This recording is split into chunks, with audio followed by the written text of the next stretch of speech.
अस्सलामुअलैकुम। क्या हाल चाल है आप सबका? खैरियत से हो?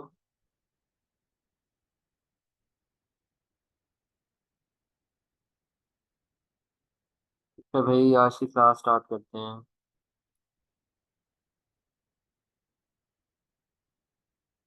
कल मैंने आप लोगों को कुछ एमसीक्यूज दिए थे, उसमें से किसी बच्चे का कोई सवाल? कल मैंने आपको एमसीक्यूज दिए थे।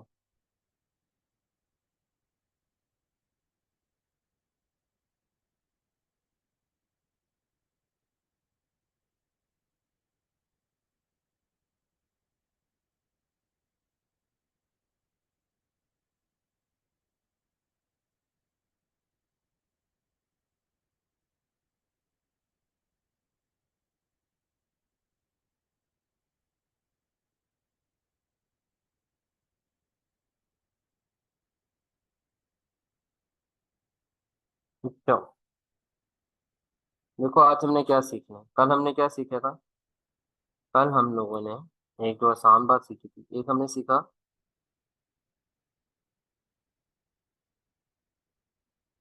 एक कल हम लोगों ने सीखा था कि नेट सेल्स क्या होती है।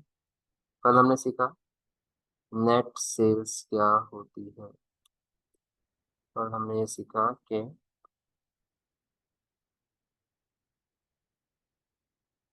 नेट सेल्स क्या होती है।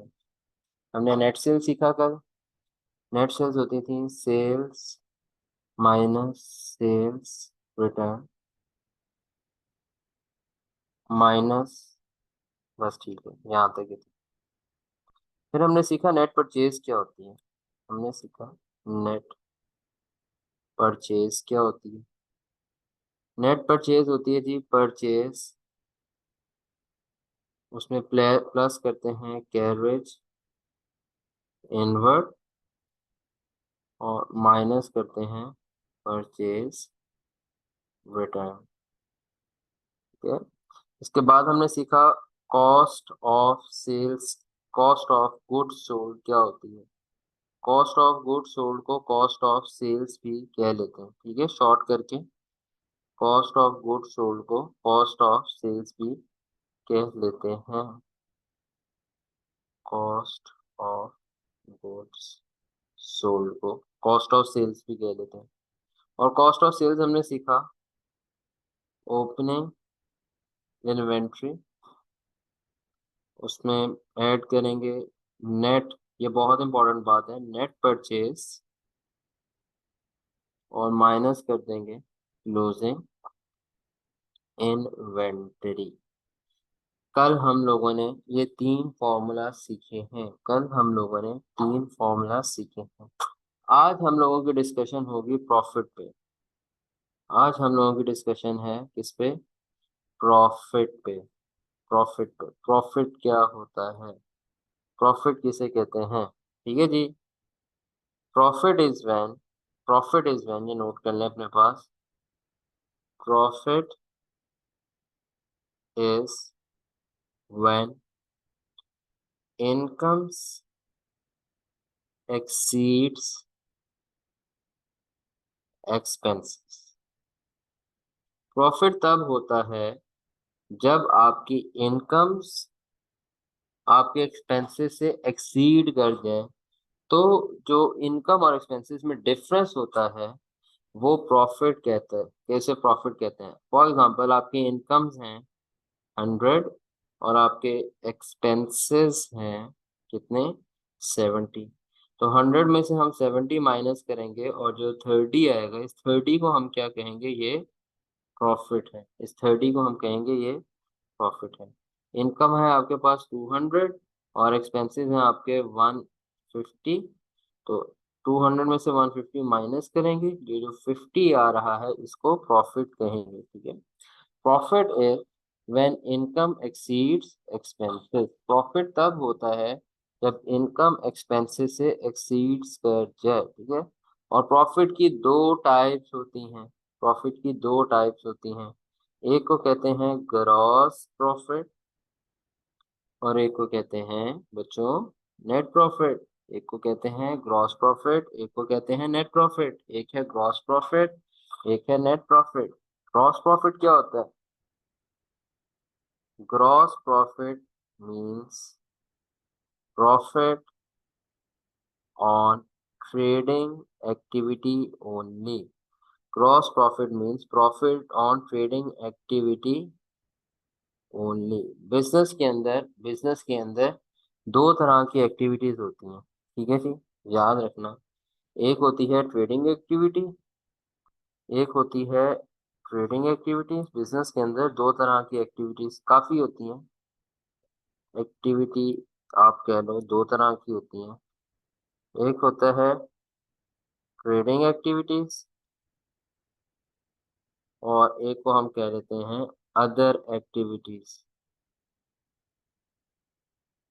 Other activities, all activities other than trading activities. Trading activities के अलावा जितनी भी बिजनेस में एक्टिविटीज हैं उन्हें क्या कह रहे हैं? Other activities. ट्रेडिंग एक्टिविटीज क्या होती हैं? ट्रेडिंग एक्टिविटीज होती हैं buying and selling of goods. जो बाइंग एंड सेलिंग होती है ना गुड्स की, उसे कहते हैं ट्रेडिंग एक्टिविटी। और इसके अलावा सारी एक्टिविटीज क्या होंगी? Other activities. अदर एक्टिविटीज में क्या आ सकती हैं जी? पेइंग सैलरीज टू स्टाफ, ठीक है, पेइंग रेंट एक्सपेंस। उसके बाद आप कह सकते हैं, ठीक है जी, अदर इनकम, ठीक है, selling selling of non current assets, buying of non current asset. और ये एक नेवर एंडिंग लिस्ट है, एटसेट्रा कह के हम इस पे ब्रेक लगा देते हैं कि ट्रेडिंग एक्टिविटीज होते हैं जो आप गुड्स बाय करते हो और जो आप गुड्स बेचते हो। जो गुड्स खरीदते हो, purchase of goods and sale of goods. Purchase of goods and purchase of goods and sale of goods, ठीक है। परचेज ऑफ गुड्स और सेल ऑफ गुड्स की जो एक्टिविटी है इसे कहते हैं ट्रेडिंग एक्टिविटी। इसे कहते हैं बच्चों ट्रेडिंग एक्टिविटी। और इसके अलावा जितनी भी एक्टिविटीज हैं वो सारी की सारी अदर एक्टिविटीज में आ जाएंगी। वो सारी की सारी अदर एक्टिविटीज में आ जाएंगे। बिजनेस जो भी बाकी सारे काम कर रहे हैं सेलिंग और बाइंग के अलावा उसे अदर एक्टिविटीज कहेंगे। अच्छा, अब अपनी डेफिनेशन पे वापस आते हैं। Gross profit means profit on trading activity only. Gross profit का मतलब प्रॉफिट आपका ट्रेडिंग एक्टिविटी पे कितना है। आपका प्रॉफिट ट्रेडिंग एक्टिविटी पे कितना है, इसे कहेंगे ग्रॉस प्रॉफिट। अब ये इसका फॉर्मूला क्या है, जीपी कैसे आता है, शॉर्ट करके हम इसको जीपी कह लेते हैं। Gross profit is equal to net sales, याद रखना है, minus cost of sales. Gross profit is equal to net sales minus cost of sales. Net sales और जो आइटम्स आपने बेची उनको खरीदने की कॉस्ट। नेट सेल्स का मतलब आइटम्स गुड्स की सेलिंग प्राइस। नेट सेल्स जो गुड्स कितने के बेचे, जो गुड्स कितने के बेचे। नेट सेल्स का मतलब याद है, नेट सेल्स का मतलब असल आपकी सेल्स कितनी है। और ये जो असल सेल करने के लिए जो सामान बेचा उसको खरीदा कितने का था, उसे कॉस्ट ऑफ सेल्स कहते हैं। तो नेट सेल्स यानी कि आपने कितना सामान बेचा और उस सामान को कितने का खरीदा था। तो जो सामान बेचा उस सामान को जितने का खरीदा था उसकी खरीद माइनस कर देंगे। तो जो आपके पास सिर्फ ये ट्रेडिंग एक्टिविटी की वजह से प्रॉफिट आ रहा होता है इसको कहते हैं बच्चों ग्रॉस प्रॉफिट। इसको कहते हैं ग्रॉस प्रॉफिट, ठीक है। नेट प्रॉफिट क्या होता है? नेट प्रॉफिट कहते हैं overall profit from all the business activities. Overall profit from all the business activities, इसे कहते हैं नेट प्रॉफिट मींस एनपी।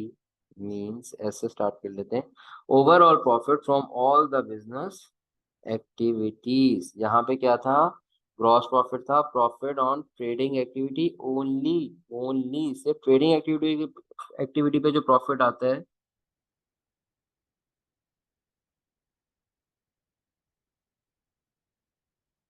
सिर्फ ट्रेडिंग एक्टिविटी पे जो प्रॉफिट आता है उसको कहते हैं ग्रॉस प्रॉफिट। सिर्फ ट्रेडिंग एक्टिविटी पे जो प्रॉफिट आता है उसे कहते हैं ग्रॉस प्रॉफिट। और जो ओवरऑल प्रॉफिट होता है, जो ओवरऑल प्रॉफिट होता है जो तमाम बिजनेस एक्टिविटीज पे आता है उसे कहते हैं नेट प्रॉफिट, उसे कहते हैं नेट प्रॉफिट। नेट का मतलब क्या लिखवाया था कल मैंने, नेट का मतलब क्या लिखवाया था, एक्चुअल, असल, असल। नेट प्रॉफिट का मैंने क्या मतलब लिखवाया था, एक्चुअल या असल। ठीक है, तो असल प्रॉफिट कब आएगा, जब सारी एक्टिविटीज को ट्रीट किया जाएगा, जब सारी एक्टिविटीज को ट्रीट किया जाएगा। इसके फॉर्मूला में ही इसकी डेफिनेशन, एक्सप्लेनेशन छुपी हुई है। नेट प्रॉफिट आपके पास आता है नेट सेल्स, मगर आपको क्या लगता है आपकी सिर्फ सेल्स की इनकम होती है, सिर्फ ट्रेडिंग एक्टिविटी से आपकी इनकम जनरेट होती है? ट्रेडिंग एक्टिविटी से भी इनकम जनरेट हो सकती है और अदर एक्टिविटी से भी इनकम जनरेट हो सकती है, जैसे कि आपको पता है अदर इनकम्स। तो नेट सेल्स में अगर आप अदर इनकम्स ऐड कर दो, यानी कि आप क्या करो, आप टोटल इनकम्स को कंसीडर कर लो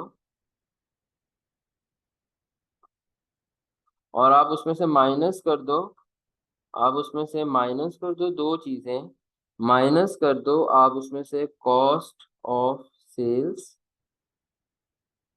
और माइनस कर दो आप इसमें से, आप इसमें से कॉस्ट ऑफ सेल्स माइनस कर दो, और आप इसमें से माइनस कर दो अदर एक्सपेंसेस। अच्छा एक बात याद रखना, अगर आपको एक चीज कंफ्यूज कर रही है तो एक नोट लिख लो, cost of sales comprises of,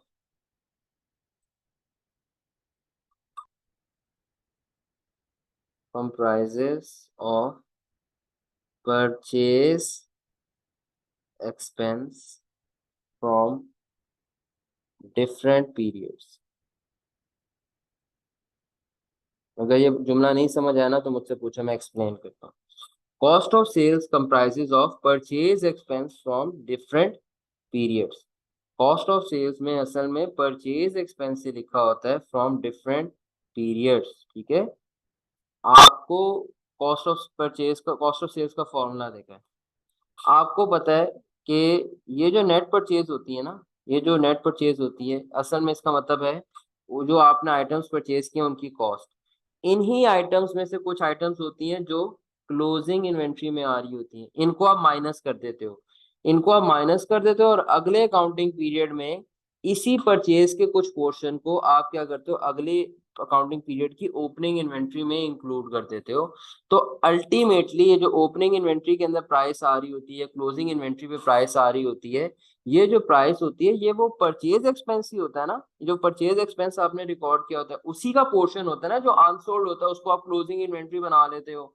और क्योंकि आप कहते हो कि यार इस साल ये बिकी नहीं है इन्वेंट्री, ये अगले साल बेचेंगे तो ये अगले साल की कॉस्ट ऑफ सेल्स बनेगी।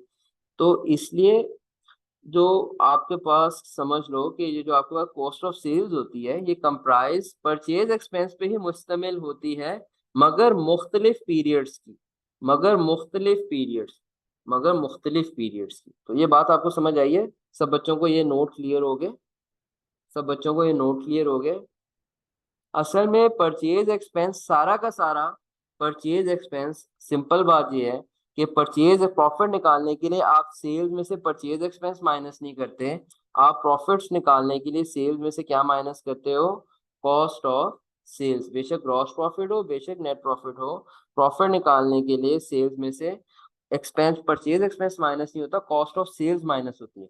कॉस्ट ऑफ सेल्स के अंदर परचेज एक्सपेंस ही लिखा होता मगर मुख्तलिफ अकाउंटिंग पीरियड से, क्योंकि कुछ ऐसी परचेजेस होती हैं जो उसी साल नहीं बिकती, उन्होंने अगले साल बिकना है, तो उस खर्चे को अगले साल की इनकम में से माइनस करेंगे, क्योंकि उसने अगले साल बिकी है तो उन्होंने, उसने अगले साल की इनकम जनरेट की है। तो cost of sales ultimately purchase expense ही होता है। तो आप असल में क्या करते हो, खैर इसकी अभी ज्यादा डिटेल में ना जाओ, आहिस्ता आहिस्ता इंशाल्लाह ऑटोमेटिकली आपको क्लियर हो जाएगी बात। तो net sales plus other incomes आप ऐड करते हो, ये टोटल इनकम्स आ जाती हैं और टोटल एक्चुअल इनकम्स आ जाती हैं। और कॉस्ट ऑफ सेल और अदर एक्सपेंस जब आप माइनस करते हो तो आप टोटल इनकम में से माइनस कर लेते हो टोटल एक्सपेंसेस। इसलिए मैंने आपको कहा कि ये जो आपके पास नेट प्रॉफिट होता है ये ओवरऑल प्रॉफिट होता है तमाम बिजनेस एक्टिविटीज परफॉर्म करने से। जो आपका ओवरऑल, जो आपका एक्चुअल, जो आपका असल प्रॉफिट होता है वो होता है नेट प्रॉफिट, वो होता है नेट प्रॉफिट, जिसमें तमाम तर इनकम्स में से तमाम तर एक्सपेंसेस माइनस कर दिए जाते हैं। सही है, यहाँ तक बात क्लियर है?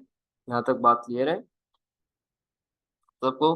दो फॉर्मूला सिखाए हैं, gross profit is equal to net sales minus cost of sales, and net profit is equal to net sales plus other incomes minus cost of sales minus other expenses. ये तो formula याद करने हैं बस आपने। Sir जी जी।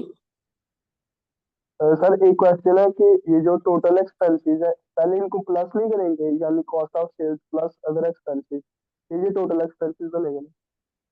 एक ही बात है भाई, बात तो एक ही है ना। नेट प्रॉफिट आप निकाल रहे हो, आप ऐसे कहो net sales plus other income minus cost of sales plus other expenses, आप ऐसे कह रहे हो ना?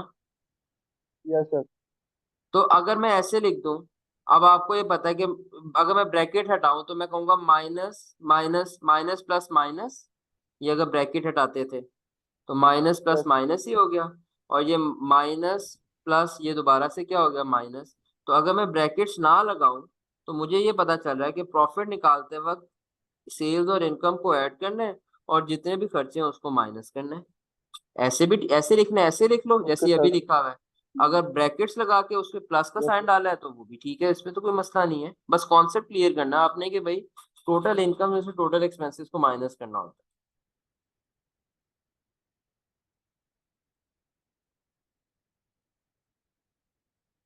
कासिम कह रहा है दोनों के साथ माइनस का साइन है। कासिम आप उसको रिप्लाई कर रहे थे कि मुझसे पूछ रहे हो, सवाल पूछ रहे हो?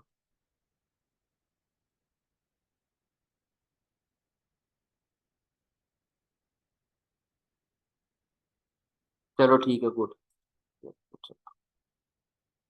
अच्छा, अब एक बात, अगर ये समझ आ जाए ठीक है, नहीं आती कोई बात नहीं। मैं नेट प्रॉफिट को ये भी कह सकता हूँ, नेट प्रॉफिट ऐसे भी आ सकता है, net profit equals to gross profit. समझना, जो आपके पास ग्रॉस प्रॉफिट आता था वो किसका किसका नेट रिजल्ट होता था, net sales minus cost of sales का। इसमें अगर मैं इसमें अगर मैं ऐड कर दूं अदर इनकम्स और माइनस कर दूं अदर एक्सपेंसेस, तो क्या मेरे पास इस तरह भी नेट प्रॉफिट आ सकता है? ऐसे भी आ सकता है ना। अगर मैं तो दो फॉर्मूलाज आपने याद रखने हैं, ठीक है? दो फॉर्मूलाज आपने याद रखने हैं, net profit equals to gross profit plus other incomes minus other expenses, ठीक है जी। अच्छा, मुझसे पूछा है अहमद ने, sir cost of sales explain कर दें। अहमद, मेरे साथ आप ऐसा करो, जरा माइक पे आओ।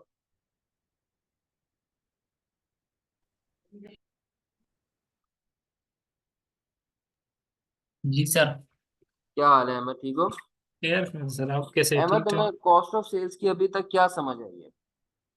सर ये समझ नहीं आई कि इसका एक्चुअल मतलब क्या है सर। इसका एक्चुअल मतलब यही है कि जो नेट सेल है वही नेट। नहीं नहीं, मैं बताता हूँ।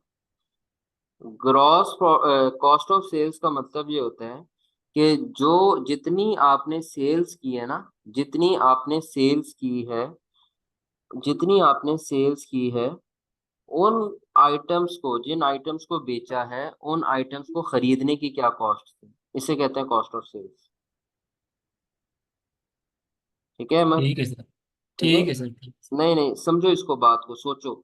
जो आइटम्स आपने बेची हैं, उन आइटम्स को खरीदने का कॉस्ट क्या है उसे कहते हैं कॉस्ट ऑफ सेल्स। ये फॉर्मूला नजर आ रहा है तुम्हें? Yes sir. अच्छा, जो आइटम्स बेची होती है उन आइटम्स को पहले खरीदा होता है ना, तो जी। कॉस्ट ऑफ सेल्स में नेट परचेज ऐड होना चाहिए। ये बात जी। क्लियर हो गई? तो yes cost sir. Of sales, अगर आप कॉस्ट ऑफ सेल्स का मतलब जो आइटम्स बेची हैं उनको खरीदा कितने का था, तो असल में तो आपने परचेज एक्सपेंस जो रिकॉर्ड किया होता है वही आइटम्स होती है ना जो परचेज की होती है, खरीदी होती हैं। जी इसलिए जी। कॉस्ट ऑफ सेल्स में जो मैंने येलो हाईलाइट किया नेट परचेज ऐड होनी चाहिए। ठीक है, ये बहुत अच्छा सवाल है, बाकी भी समझ लें। अब अहमद हुआ ये है कि क्लोजिंग इन्वेंट्री, तुम्हें याद है डेफिनेशन क्लोजिंग इन्वेंट्री का क्या मतलब होता था? Yes sir. क्या होता था? सर जो एंड में जो रह जाती थी। हाँ, वेरी गुड। अब आपने जितनी आइटम्स परचेज किया था ना, अगर आप वो सारी की सारी बेच लेते तो आपकी क्लोजिंग इन्वेंट्री क्या आनी थी? जीरो। जी। ऐसे ही है, उसकी कॉस्ट क्या आनी थी? जीरो। मगर आपने जितनी आइटम्स खरीदी थी उनमें से कुछ आइटम्स की कॉस्ट ऐसी थी जो आइटम्स आपने बेची नहीं है।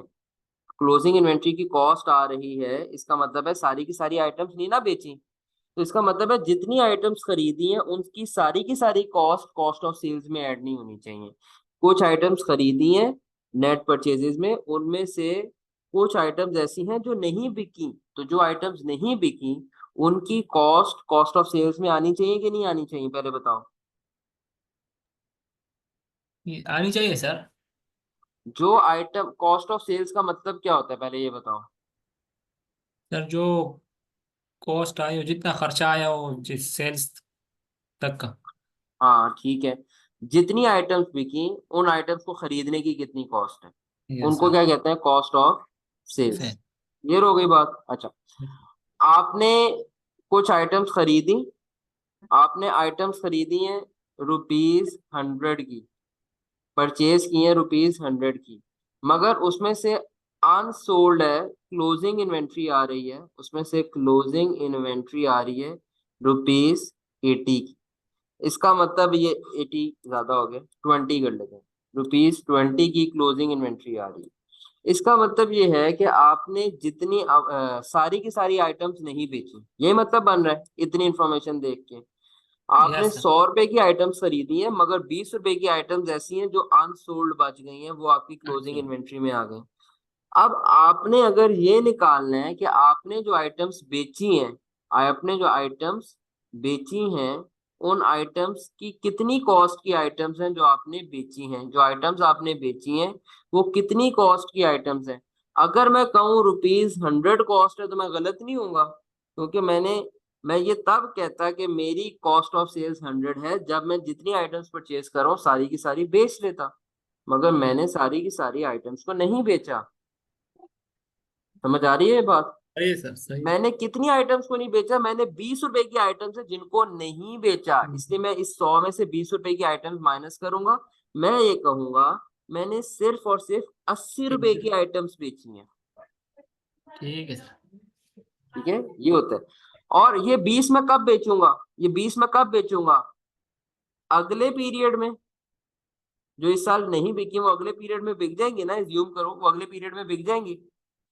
क्योंकि ये अगले पीरियड में बिक जाएंगी तो ये अगले पीरियड की ओपनिंग इन्वेंट्री होगी, और ये क्योंकि अगले पीरियड में बिक गई हैं तो इनकी कॉस्ट कॉस्ट ऑफ सेल्स में ऐड हो जाएगी ओपनिंग इन्वेंट्री के तौर पर। कुछ समझ आइए? चलो गुड।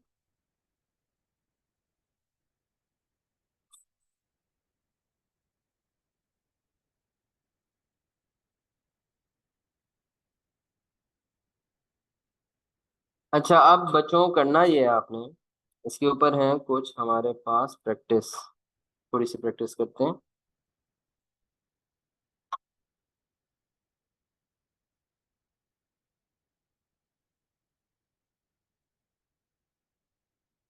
अहमद, जी सर। अहमद, क्या हाल है? जी। ठीक हो? यार मुझे यस। बात बताओ, अहमद तुम्हें ग्रॉस प्रॉफिट का फॉर्मूला याद हो गया? Yes sir. क्या है ग्रॉस प्रॉफिट का? ग्रॉस प्रॉफिट क्या होता था जरा बताना। Sir sir growth net sales minus हो जाए और कॉस्ट ऑफ सेल वो ही माइनस हो जाए, जो निकले वो ग्रॉस प्रॉफिट हो जाएगा। ठीक है, ग्रॉस प्रॉफिट होता क्या है? डेफिनेशन टाइप ऐसी आसान जबान में, ग्रॉस प्रॉफिट क्या होता है सबके लिए रिवाइज हो जाएगा। है अहमद, ग्रॉस प्रॉफिट क्या होता है? सर इसका थोड़ा क्लियर। क्लियर नहीं है? किसका क्लियर है? नो जिसका सर। क्लियर है वो आए। कल तुम आ जाओ चलो। अस्सलाम वालेकुम सर। वालेकुम अस्सलाम। तला क्या हाल है? ठीक हो? ठीक सर। जी। ठीक है। तला क्या होता है ये, बताओ मुझे जरा। ग्रॉस प्रॉफिट ग्रॉस क्या? Profit sir, all incomes plus all the expenses, simple words में कह। अच्छा ठीक है जी। और कौन आएगा? चले राबिया आप आ जाओ। सर ग्रोस प्रॉफिट ऐसा प्रॉफिट होता है जो हमारे पास ट्रेडिंग एक्टिविटीज को, जो ट्रेडिंग जो हमने बाय सेल प्रोडक्ट किया उसको सेल आउट करने से जो हमारे पास प्रॉफिट अर्न गुड होता है। गुड गुड गुड, सुन ले साहब। ग्रॉस प्रॉफिट तब आता है जब हम कोई ट्रेडिंग एक्टिविटी करते हैं, ट्रेडिंग एक्टिविटी से जो प्रॉफिट जनरेट होता है उसे ग्रॉस प्रॉफिट कहते हैं। ठीक है। अच्छा, दूसरी बात राबिया, दूसरी बात बताएं मुझे, ग्रॉस यस प्रॉफिट का फॉर्मूला क्या है? Sir, gross profit is equal to net sale minus cost of sale. ठीक है, नेट सेल्स का फॉर्मूला क्या है?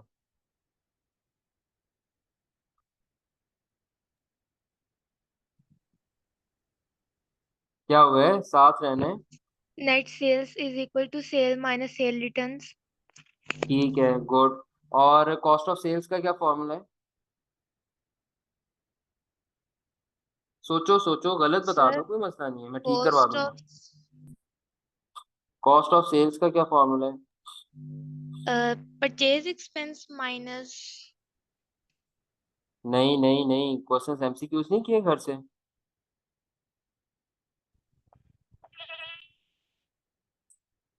कोई नहीं, फेल हो। अगला बच्चा है। अगला बच्चा कौन आएगा? अस्सलाम वालेकुम सर। वालेकुम अस्सलाम। कासिम क्या हाल है, ठीक हो? ठीक सर। कासिम, पर नेट परचेजेस का क्या फॉर्मूला है? देख के नहीं सर बताने। क्या पूछा सर आपने? मैंने पूछा कासिम तुमसे, नेट परचेज का क्या फॉर्मूला है? Net purchase.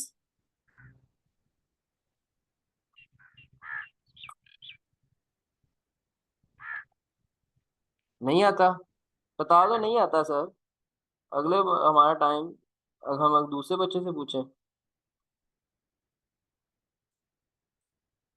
चलो, रेस्ट करो। आयशा, आयशा मुजाहिद।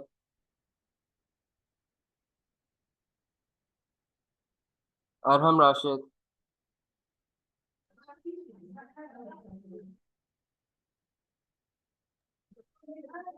अस्सलाम सर वालेकुम इसको सर। वालेकुम अस्सलाम। जी जी। Sir net purchase purchase plus carriage inward minus purchase returns होता है। चलें, गुड। और कॉस्ट ऑफ सेल्स का क्या फॉर्मूला है?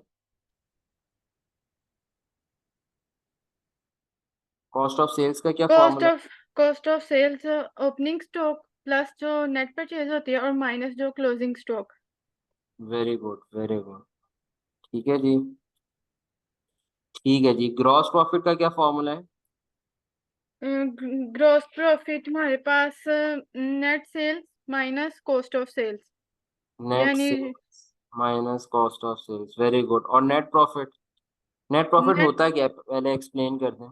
Sir net profit gross profit को ऐड करके उसमें हम अदर इनकम्स को ऐड करते हैं और फिर जो अदर एक्सपेंसेस हैं उसको माइनस कर देते हैं, तो फिर हमारे पास नेट प्रॉफिट आ जाता है।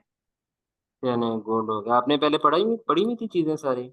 नो सर, मैंने नहीं पढ़ी। आपके लेक्चर्स माशाल्लाह इतने अच्छे होते हैं। अच्छा यार, ये फिर बाकी बच्चों पे क्यों नहीं असर कर रहे?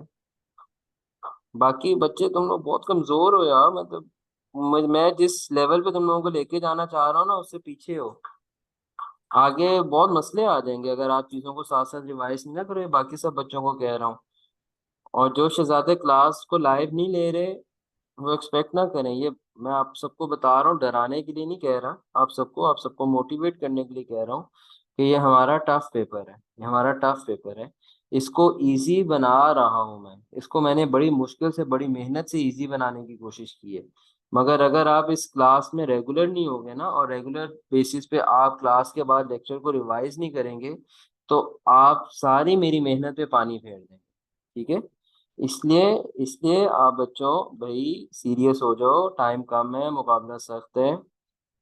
ये चीज़ों को रिवाइज करके आया करना है क्लास में। चले, good Arham, good, very good. अच्छा, अब ये इतने मुश्किल क्वेश्चंस आ गए हैं। लेट्स सपोज एमसीक्यू नंबर 13 है हमारे पास। इसको आप कैसे करोगे अगर आप प्रैक्टिस नहीं करोगे? अच्छा जी, अब मेरे साथ आएंगे जी। हम्म, उमर इफ्तिखार।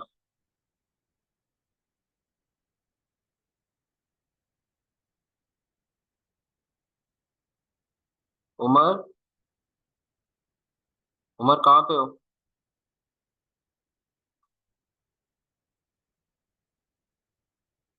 माइक नहीं चल रहा उमर का। चलो कोई और आ जाए। अस्सलाम वालेकुम। वालेकुम अस्सलाम, क्या हाल है इलियास, ठीक हो? अल्लाह का शुक्र सर, खैरियत है। चलो, चलो ये देखो। यार तुम सारे बंदे बन जाओ, मैं सबको कह रहा हूँ अपने माइक मुइक ठीक करके रखा करो, सही जगह पे बैठा करो जहाँ पे लोग डिस्टर्ब ना करें।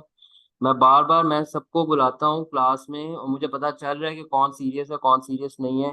ये ना, अगर मैं आप लोगों को क्लास से रिमूव ही कर दूँ, मैं आप लोगों की एक्सेस ही खत्म करा दूँ, अगर आप मुझे नजर आया ना कि बच्चे नॉन सीरियस हैं, ठीक है, तो मैं भाई अपने बैच का रिजल्ट खराब नहीं करता, सही सीधी सी बात है।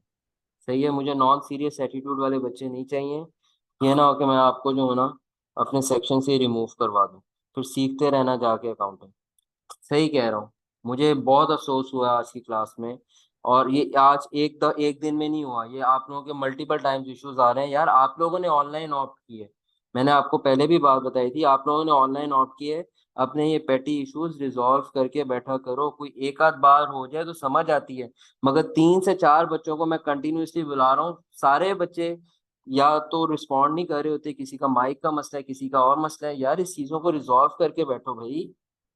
मैं पहले बता रहा हूँ, मुझे उस तरह क्लास नहीं पढ़ानी आती कि मैं अकेला बस पढ़ा के चला जाऊँ और पता नहीं बच्चों को समझ आ रहा है कि नहीं समझ आ रहा। मेरी पढ़ाने की स्ट्रेटेजी और है, मेरी पास कराने की स्ट्रेटेजी और है।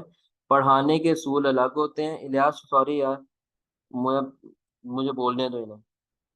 पढ़ाने के असूल अलग होते हैं, सिखाने के असूल अलग होते हैं। आप मुझे बता दें, आपने मुझसे अकाउंटिंग सीखनी है या पढ़ना है? ये सीधा मुझे जवाब दे दो।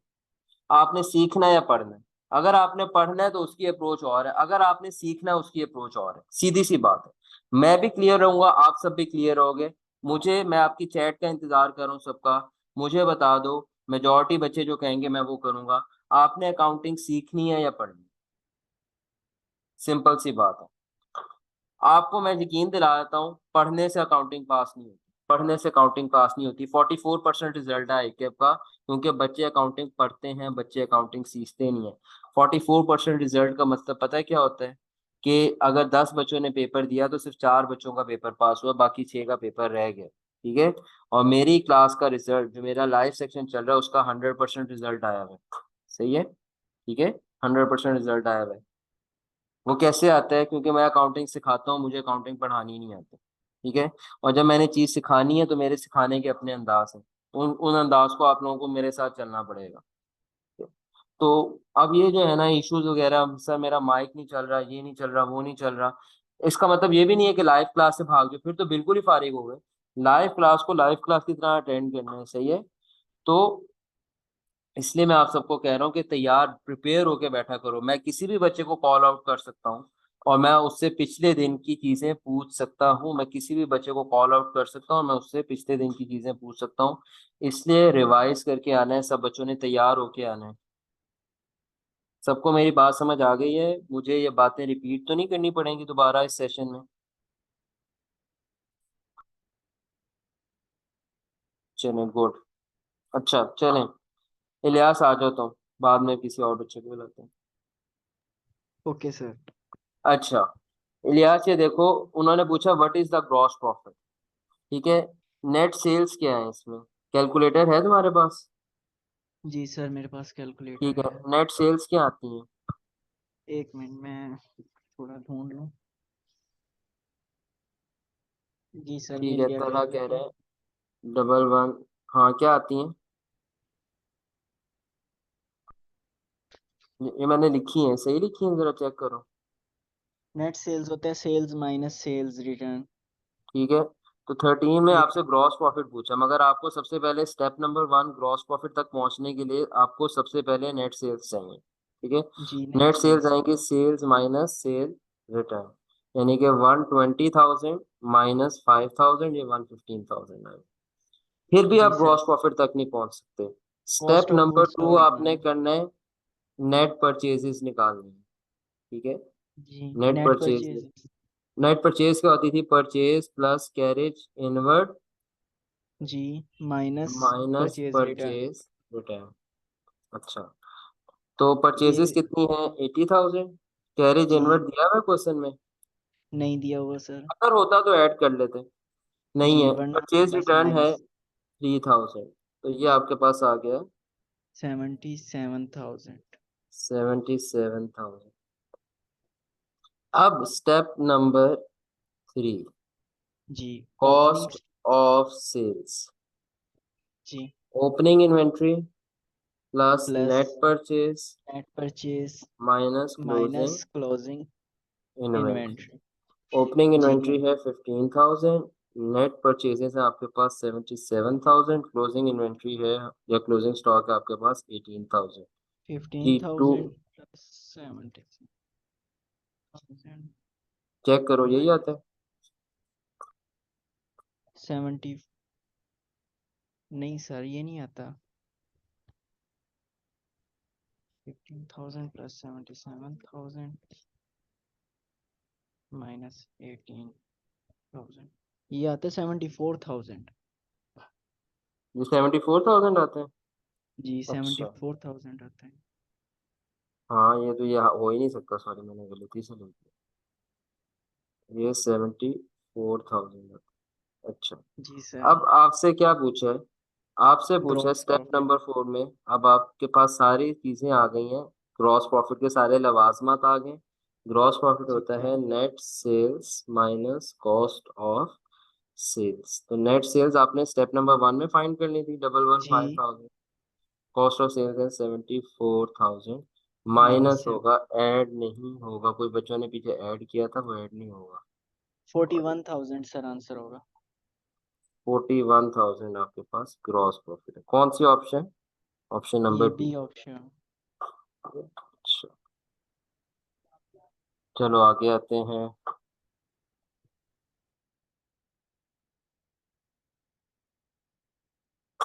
XYZ Limited provided the following financial figures for the year: sales, sales returns, opening stock, closing stock, purchases, purchase return, other income, salaries, utility bills और advertisement cost। और हमसे पूछा what is the net profit for the year, MCQ number 16। ये चलो, ये देखो ये कैसे करेंगे। फातिमा इशफाक आ जाए, फातिमा इशफाक। अस्सलाम वालेकुम सर। वालेकुम अस्सलाम, क्या हाल है, ठीक है आप? जी अच्छा, आपको फॉर्मूलाज आते हैं? Yes sir.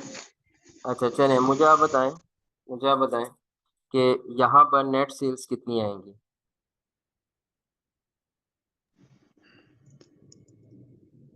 नेट सेल्स हम करेंगे सेल्स माइनस सेल्स रिटर्न। जी वेरी गुड, कितनी आएंगी? 48,000। 48,000। Very good very good, 48,000। 500,000 minus 20,000, 48,000, 480,000। Yes 480,000। 480,000 ठीक है। इसके बाद नेट परचेज कितनी आएगी? नेट परचेज आप बता सकते हैं कितनी आएगी? नेट परचेज का फॉर्मूला क्या था वैसे? Purchase purchases plus carriage inward minus purchase returns. Very good, minus purchase returns, ठीक है। परचेजेस हमारे पास कितनी है? 3 लाख। 3 लाख की। कैरेज इनवर्ड कितना है हमारे पास? कहीं कैरेज इनवर्ड कैरेज नजर आ रहा इनवर्ड नहीं है। है? नहीं है, नहीं। कोई नहीं। परचेज रिटर्न्स कितने हैं? 10,000। 10,000। माइनस कर देंगे, नेट परचेज कितनी आ गई? नेट परचेजेस इसमें 290,000। 290,000। 292। 300,000 में से 10,000 लेस करना, परचेज में से परचेज रिटर्न लेस करना, 290,000 आ गए। अच्छा, इसके बाद अब ऐसा करते हैं, कॉस्ट ऑफ सेल्स निकालते हैं। कॉस्ट ऑफ सेल्स का क्या फॉर्मूला था? Opening stock plus net purchases minus closing stock. Very good. Opening stock plus net purchase minus closing stock stock. ठीक है, तो ओपनिंग स्टॉक कितना है? 50,000। 50,000। नेट परचेजेस ये आ गई आपके पास 290,000। 1000। क्लोजिंग स्टॉक कितना है? 70,000। 70,000। चलें जी, क्या आंसर आया?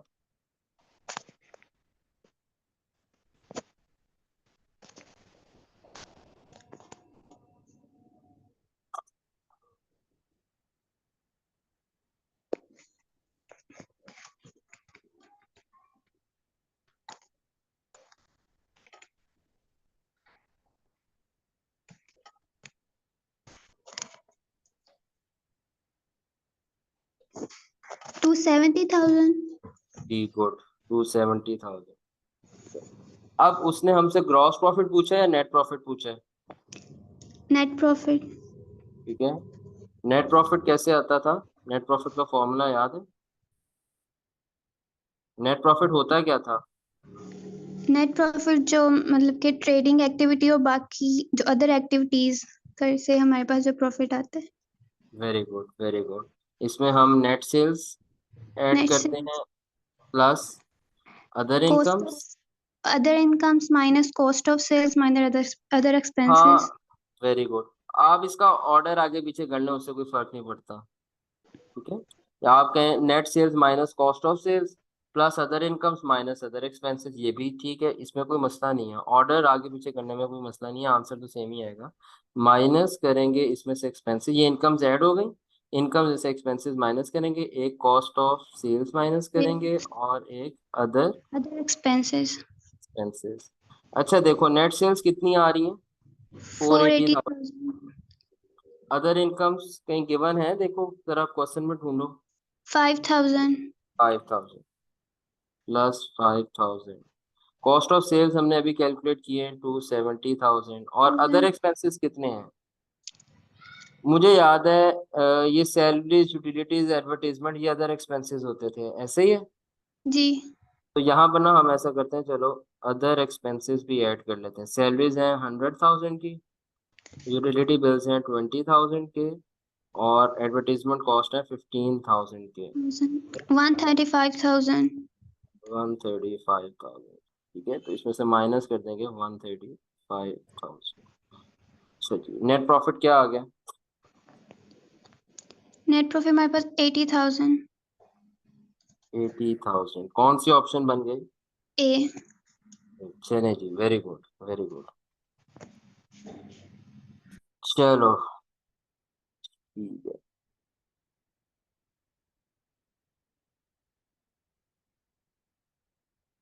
अब कौन आना चाहता है?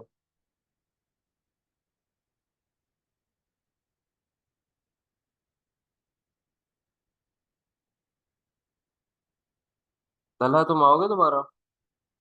जी सर। रेडी हो? तैयार यस हो सर। गया हो इस बार? जी सही सर। है। बंदूकें शंदूकें लोड कर ली है अपनी? जी सर। अच्छा, कैलकुलेटर वगैरह पकड़ लिए? जी सर। कैलकुलेटर चलो पकड़। भाई, चलो तो मुश्किल से ढूंढने दो मुझे तुम्हारे लिए। ये तो खत्म ही हो गया, इधर आते हैं। चलो तला छोड़ो, तुम्हें मैं एक नई चीज सिखाता हूँ। ठीक है, इक्विटी। ये नाम सुना है तुमने पहले कभी?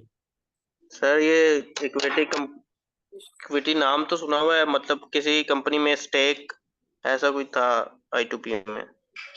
हाँ हाँ, सही है, सही सही जा रहे हो। मगर यहाँ पर ना इक्विटी का मतलब क्या होता है? इक्विटी का मतलब होता है शेयर, आसान बात याद रखना, share of owner in the business. Owner का बिजनेस में जो शेयर होता है, जो हिस्सा होता है, ओनर का बिजनेस में जो हिस्सा होता है, उसे क्या कहते हैं? इक्विटी। इक्विटी। ठीक हो गई बात, उसको इक्विटी कहते हैं, share of owner in the business. Business में ओनर का कितना हिस्सा है उसको इक्विटी कहते हैं। ओनर का हिस्सा वही होगा ना जो ओनर ने इन्वेस्टमेंट की होगी बिजनेस में। क्या ख्याल है? जी सर। ठीक है, तो equity is equal to capital. अच्छा, और जो प्रॉफिट होता है, प्रॉफिट किसका होता है? प्रॉफिट किसका होता है? प्रॉफिट जो होता है ना, नेट प्रॉफिट, ये किसका होता है? इस पे किसका हक होता है? इस पे किसका हक सर होता है? ओनर ओनर का होता है। ओनर का। ओनर ओनर का है। ठीक है, सारों के खर्चे दे दिए, सैलरीज भी पे कर दिए, रेंट भी पे कर दिए, सारे एक्सपेंसेस माइनस कर दिए। अब जो इनकम जी का प्रोपोर्शन बच गया वो किसका हक है? सबका सबका सब ओनर का लेने का तुक है, ओनर का सर। का हक है। तो कैपिटल और नेट प्रॉफिट ओनर की असल इन्वेस्टमेंट होती है। कैपिटल जो ओनर ने असल में इन्वेस्ट किया, नेट प्रॉफिट जो ओनर ने उस बिजनेस को ऑपरेट करने से प्रॉफिट कमाया। इसमें से जो ड्राइंग्स होती है ना, ये वो शेयर होता है जो ओनर, ड्राइंग्स को क्या कहते थे? ये वो शेयर होता था जो ओनर, ये वो शेयर होता है जो विड्रॉ ओनर कर। विदड्रॉ कर लेता है। प्रॉफिट का भी कुछ शेयर विदड्रॉ कर लेता है ना ओनर। फॉर एग्जांपल ओनर को जी सर। प्रॉफिट हुआ बिजनेस में, तो ओनर कुछ ना कुछ पोर्शन विदड्रॉ कर लेगा ना। तो ड्राइंग्स माइनस कर देते हैं, इसमें से ड्राइंग्स माइनस कर देते हैं, तो नेट शेयर ऑफ ओनर निकल आता है कि ओनर का नेट शेयर बिजनेस में कितना है। सही है, इसको कहते हैं इक्विटी। तुमने ज्यादा अभी आप में से किसी बच्चे ने इक्विटी की बहुत डीप अंडरस्टैंडिंग में नहीं जाना। सरसरी सा सिर्फ एक फॉर्मूला याद कर लेना है, capital plus net profit minus drawing. याद हो गया तुम्हें? उमर जी याद सर। हो गया? उमर नहीं, सॉरी, तलहा याद हो गया? तलहा यस सुनाओ सर। मुझे, क्या था इक्विटी का capital form? Plus net profit minus drawings. पक्की बात है? जी सर। ऊंचा बोलो थोड़ा, capital plus net profit minus drawings. और ऊंचा बोलो, ये साथ में घर वाले कहें पता नहीं क्या हो गया इसको। Capital plus net profit minus drawings. चलो गुड, याद हो गए सब बच्चों को? याद जी हो गए? Sir. Capital plus net profit minus drawings, capital plus net profit minus drawings, capital plus net profit minus drawings, capital plus net profit minus drawings.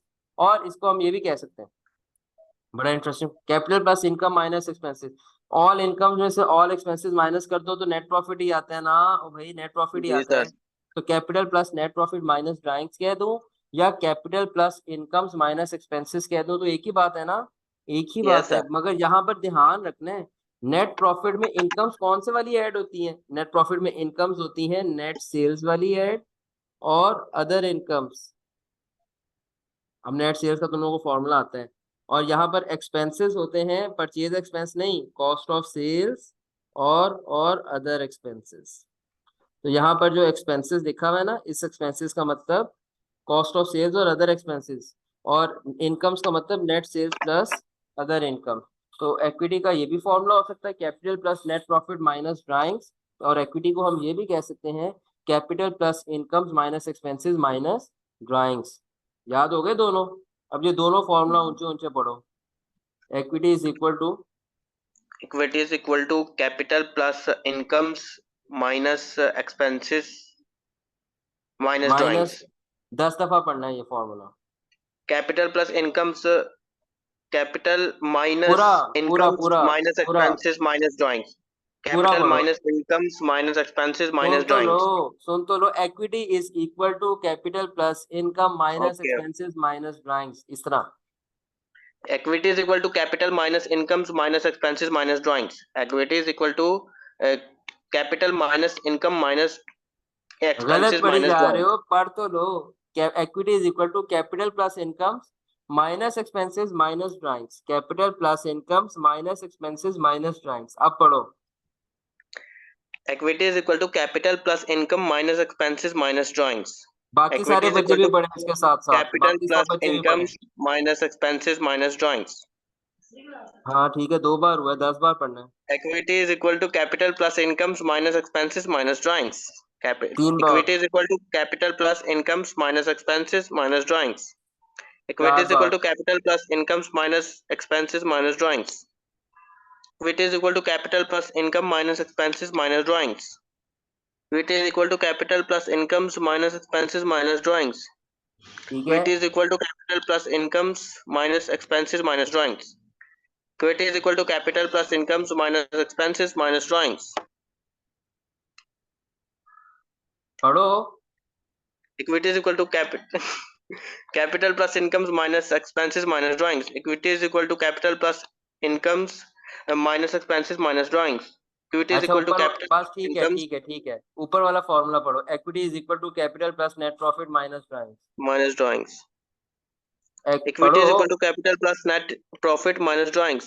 Equity is equal to capital plus net profit minus drawings. Equity is equal to capital plus net profit minus drawings. Equity is equal to capital plus net profit minus drawings. याद हो गए? Equity is equal to cap. जी sir. ये सारे MCQs करके आओगे कल? जी। भला कहाँ तक करना है? 30 तक। एक सेकंड रुको। हाँ चलो 30 तक करके आना।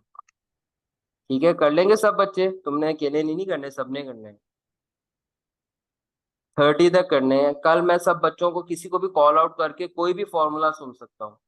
कल मैं सब बच्चों ने तैयार होके आना है, नेट सेल्स का, नेट परचेजेस का, कॉस्ट ऑफ सेल्स का, इक्विटी का, ग्रॉस प्रॉफिट का, नेट प्रॉफिट का। मैं किसी भी बच्चे से कोई भी फॉर्मूला सुन सकता हूँ। ठीक है, कल सब बच्चों ने तैयार होके आना है इसके लिए।